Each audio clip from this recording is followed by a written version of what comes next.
اچھا جی، اس ویڈیو کے اندر ہم لوگ انفارمیشن سسٹم آڈیٹنگ کی جو فاؤنڈیشن ہے اس پر ہم تھوڑی سی بات کرنے کی کوشش کریں گے۔ ایک بات تو کلیئر ہے کہ انفارمیشن سسٹم آڈیٹنگ جو ہے it is not the extension of traditional auditing.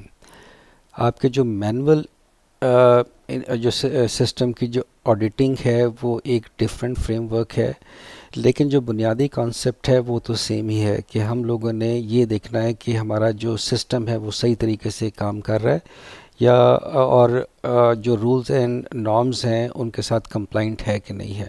تو بنیادی چیز تو یہی ہے، لیکن کیونکہ انفارمیشن سسٹم کے اندر ڈفرینٹ جو کمپوننٹس ہیں وہ بھی انوالو ہو گئے ہیں، کمپیوٹرز بھی آ گیا، ہارڈ ویئر بھی آ گیا، انفارمیشن ٹیکنالوجی بھی آ گئی، اور اس کی وجہ سے جو کام کرنے کا انداز ہے وہ تبدیل ہو گیا ہے، تو اس کو بھی ہمیں دیکھنے کی ضرورت ہوگی۔ تو یہاں پر جو مینجمنٹ ہے اور جو آڈیٹرز ہیں ان کو کچھ چیزوں کی ریئلائزیشن کرنی پڑے گی، اور اسی کے حساب سے جو ہماری انفارمیشن سسٹم آڈیٹنگ کی جو پلاننگ ہے وہ ہمیں کرنی پڑے گی۔ تو انفارمیشن سسٹم آڈیٹنگ کے لیے ہمیں دو چیزوں کو دیکھنے کی ضرورت ہے کہ auditor should realise that computer had affected their ability to perform the audit function. اب کیونکہ کمپیوٹر کے استعمال کی وجہ سے کام کرنے کا انداز بدل گیا، تو آڈیٹر کو یہ بات سمجھنے کی ضرورت ہوگی کہ جس طریقے سے کام ہوتا تھا کہ ایک آرگنائزیشن کے اندر وہ تبدیل ہو چکا ہے کمپیوٹر کی وجہ سے، تو اسی طریقے سے جو آڈٹ کرنے کا طریقہ ہوگا وہ بھی تبدیل ہوگا۔ اور پھر جو آرگنائزیشنز ہیں اور ان کی جو مینجمنٹ ہے ان کو بھی یہ ریئلائزیشن ہونی چاہیے کہ جو کمپیوٹرز ہیں، جو ان کا ہارڈ ویئر ہے، ان کے سافٹ ویئر ہیں، یہ ایک ویلیبل ریسورس ہے اور ان کو مینیج کرنا ہے، ان کو کنٹرول کرنا ہے صحیح طریقے سے۔ تو جب تک اس چیز کی پراپر ریئلائزیشن نہیں ہوگی ہم انفارمیشن سسٹم آڈیٹنگ نہیں کر پائیں گے۔ لیکن ایک بات تو طے ہے کہ جو انفارمیشن سسٹم کی جو آڈیٹنگ ہے اس کے اندر ہم یہ دیکھنے کی کوشش کرتے ہیں کہ جو ہمارے سسٹمز کے ڈفرینٹ آپریشنز ہیں، پروسیجرز ہیں، وہ جو اسٹیٹڈ رولز ہیں ان کے ساتھ کمپلائنٹ ہیں کہ نہیں ہیں، رائٹ؟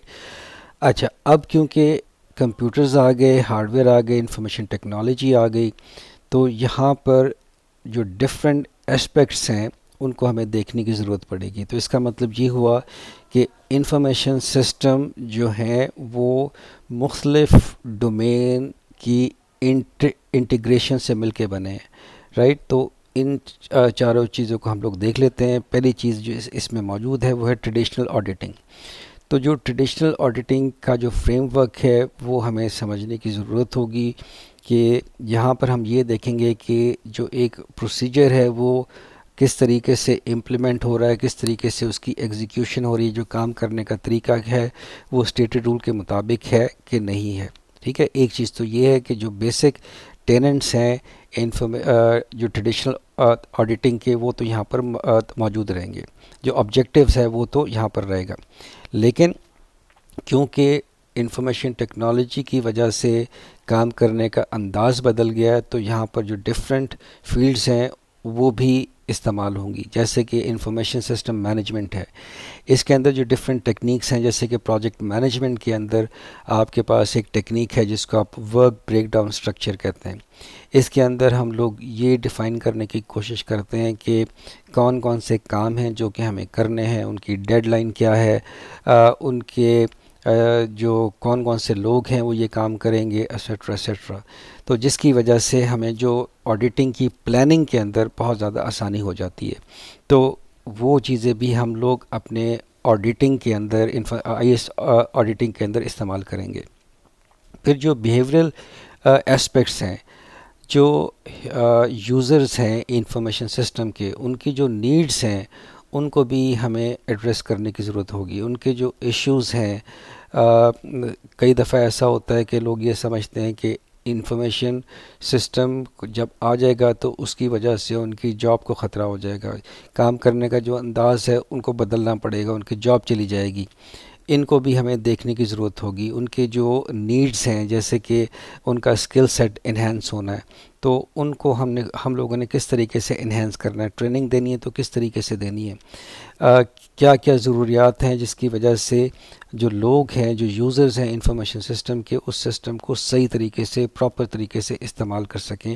تو اس چیز کو بھی ہمیں ایڈریس کرنے کی ضرورت ہوگی. اور پھر کمپیوٹر سائنس ہے، اور جو کمپیوٹر سائنس ہے وہ ہمیں وہ ایسے ٹیکنالوجی ہمیں دیتی ہے، ہمیں ایسے کمپیوٹرز دیتی ہے، ایسے سافٹ ویئر دیتی ہے جس کو استعمال کرتے ہوئے ہم جو فالٹ ٹالرنٹ سسٹم بنا سکتے ہیں.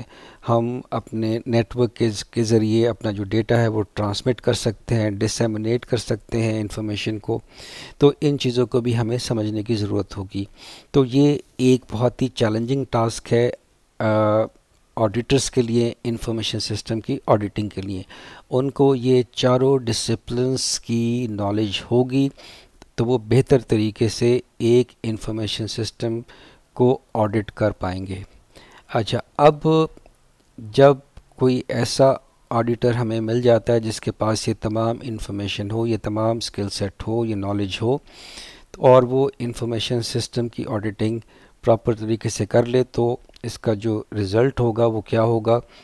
وہ یہ فوائد ہوں گے کہ advantages of using computers in auditing, audit technique کے اندر کیا ہو جائے گا کہ اس سے جو آڈٹ ٹیسٹ ہیں ان کی جو ایکوریسی ہے وہ کیا ہو جائے گی؟ وہ انہینس ہو جائے گی. جو آپ کے آڈٹ ٹیسٹ ہیں وہ زیادہ افیکٹو ہو جائیں گے. ٹھیک ہے. اور اس کی مدد سے جو آڈٹ ٹیم ہے وہ لارج والیوم آف ڈیٹا کو بہتر طریقے سے اور جلدی طریقے سے کیا کریں گے؟ ایویلویٹ کریں گے، کیونکہ جو ایویڈنسز ہیں جو کہ کلیکٹ کی گئی ہیں ان کی ایویلویشن بھی ضروری ہوگی، تو وہ بہتر طریقے سے یہ کام کر پائیں گے.